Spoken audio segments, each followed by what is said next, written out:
Welcome, collective. I'm picking up on a close, warm energy of possibility around you. This energy feels like it's very quiet.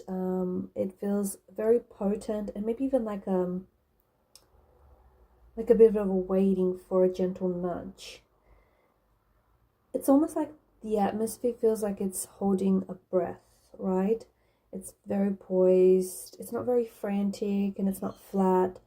For the next hour, I feel like you should hold that space with you and turn those subtle currents into something that wants to be seen, or small invitations that can potentially shift everything for you.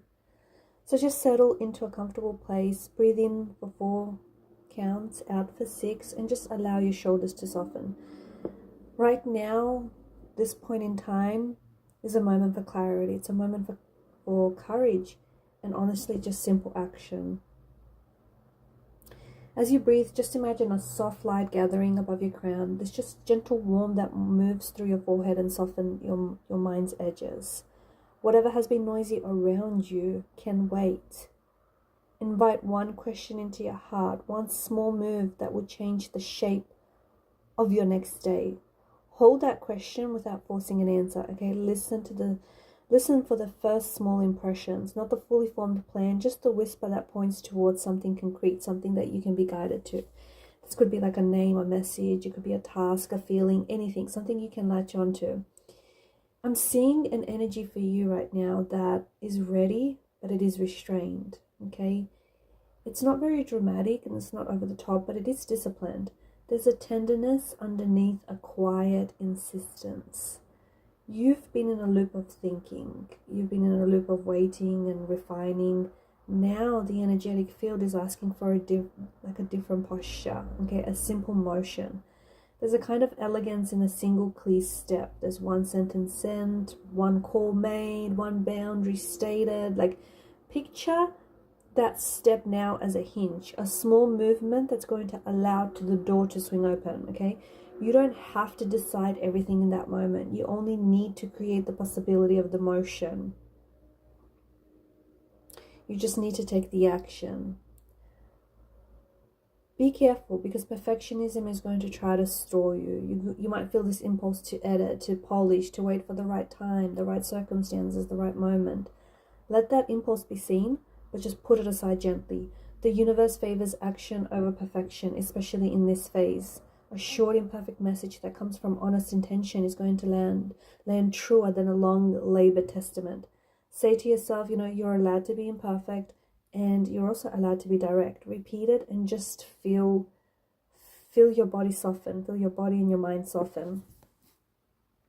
Now take a moment and imagine what your simplest ask would be. Okay, not a manifesto, not an ultimatum, nothing like that. Just like a clean line that invites a response, or maybe even clarifies a boundary in your life.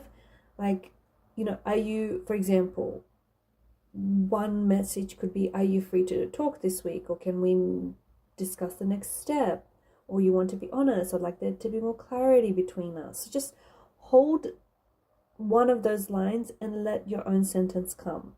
If a name appears with it, hold that name gently, because this isn't about pressuring someone. It's about creating clarity for you both. Aim for steady, calm, and clear. Think of your tone with which you're delivering this message as a container that is going to hold the message. Okay, so the container needs to be confident enough to be heard, but at the same time, it needs to be soft enough to invite honesty. If you're nervous, allow your voice to vibrate slightly. That's only human, right? If you feel the urge to add qualifiers, just stop and just trim them away. Keep it to one thought, one ask, just one little step. That's all you need.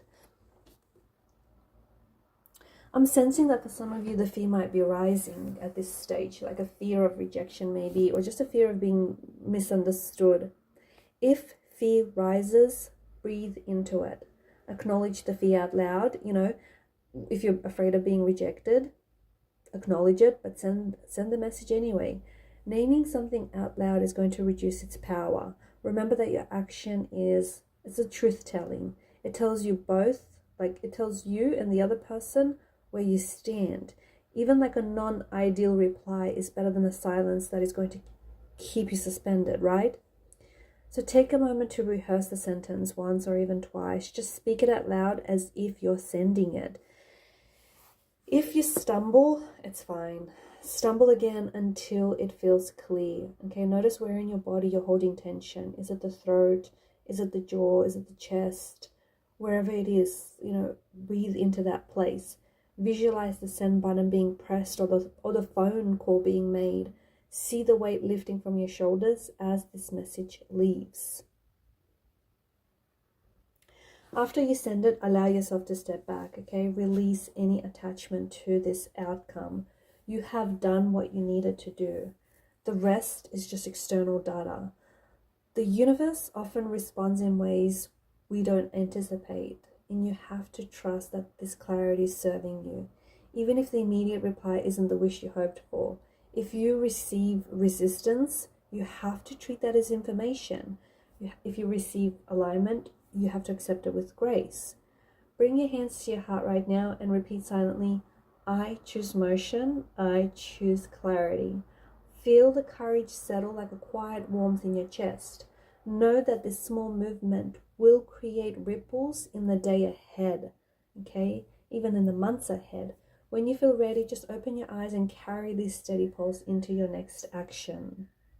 Now, I just want to move to the other side of the exchange.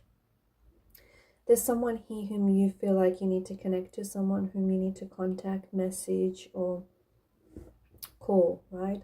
The field around this person is very open and it's very attentive. And right now, it's surprisingly very readable in this moment.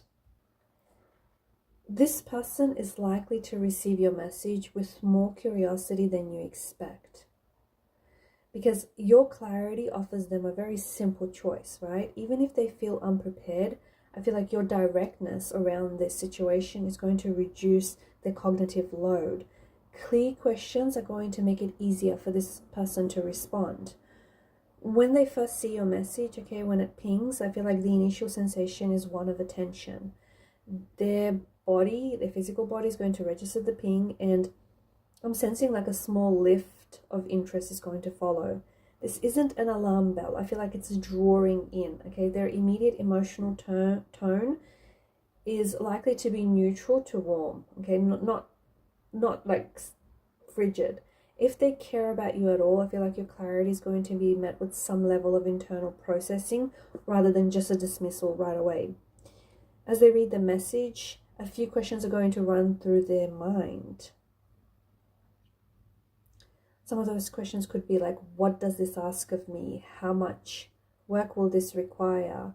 What do I say next? Do I want to give that? These questions are going to happen very quickly and quietly. If your message includes a clear step, like a yes or no, or a time proposal, I feel like it answers those questions simply, and I feel like it's going to increase the chance of a timely reply. If your message doesn't end with a question, I feel like the reply may take a little bit longer to arrive, purely because I feel like this person might have to sit with what it is that you're asking of them, or what it is that they should reply with next, okay? Because I feel like this is someone who wants to give you a thoughtful response. This is someone who doesn't just want to dismiss what's being said here. If they are someone who values stability, I feel like they're going to respond with practical next steps. So it could be like they could give you like a time, a short answer, or just like a clarifying question. If this person is more emotional or reflective, you can expect a thoughtful reply that is going to take longer because they will need the time to gather words, okay? This person is trying to string together the right words for you. If they are avoidant, then your clarity is still going to impact them, but it's going to do one or two things. It either will prompt them for a clearer boundary, or it's going to nudge them out of the passivity stage because that fog is being removed, right? On a bodily level, I feel like this person is going to feel a slight release. Like the message is going to reduce the ambiguity here, right? That release is often going to translate into visible small actions.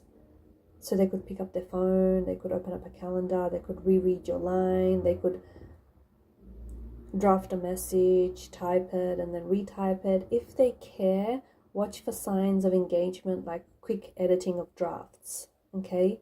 Or a message that begins with appreciation before logistics.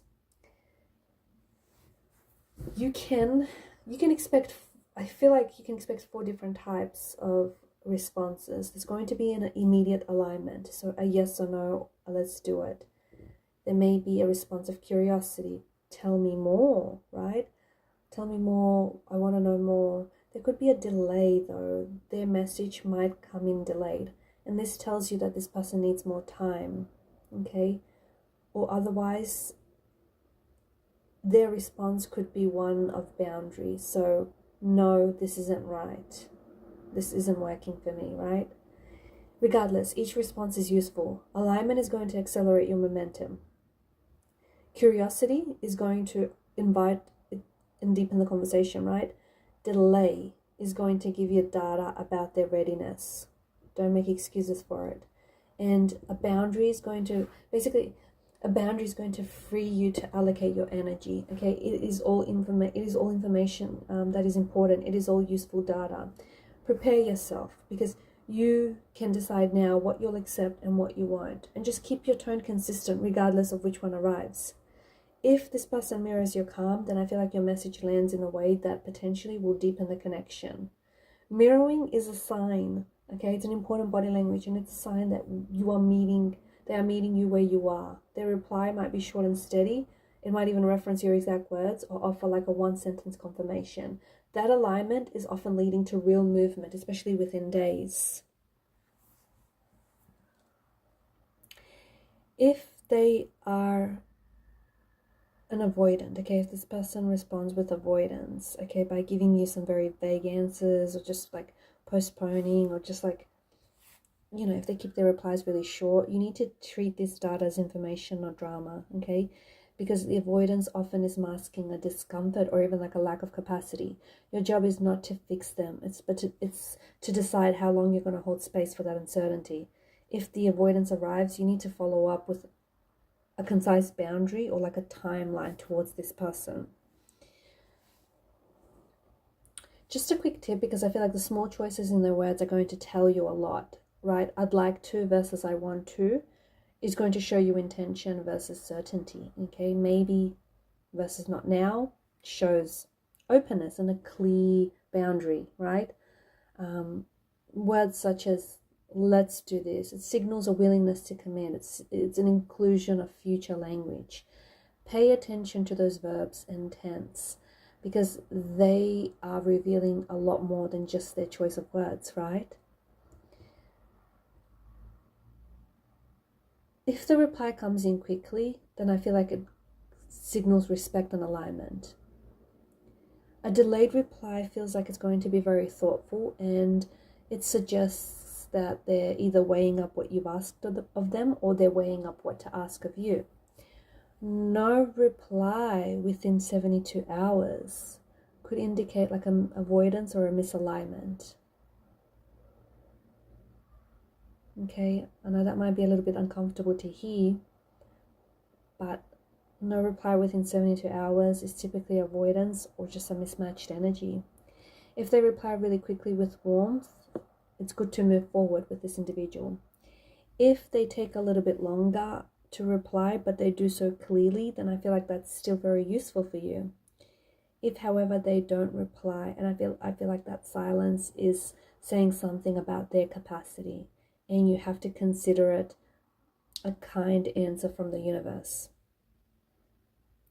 If their reply is going to be lukewarm, I feel like you have a choice. You can accept that level of energy offered, or you can kind of reassert your needs with one concise follow-up, right?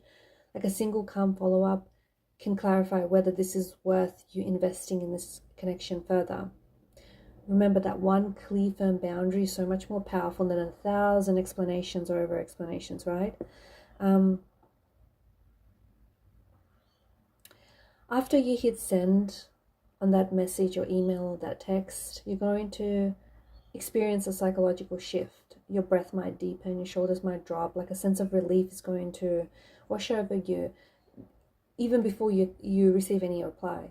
That relief is going to be important because it tells you that you're reclaiming your agency back. You need to sit with it. Don't rush it, okay? Because if the anxiety rises while you're waiting, use a grounding practice. Like, go for a short stroll, or just take some sort of action that is going to recenter you. Okay, and just to close out this reading, just place your hands on your heart and repeat quietly, I choose clarity. I offer truth. I will respond with dignity to whatever comes. Feel the steady warmth of that statement. Know that your action is going to create a field that is going to invite honesty back, okay? Even if the reply is not what you had hoped, the clarity you created will free you to make better decisions faster. So just breathe slowly, open up your eyes when you're ready, and step forward with the calm confidence that you've cultivated here with us.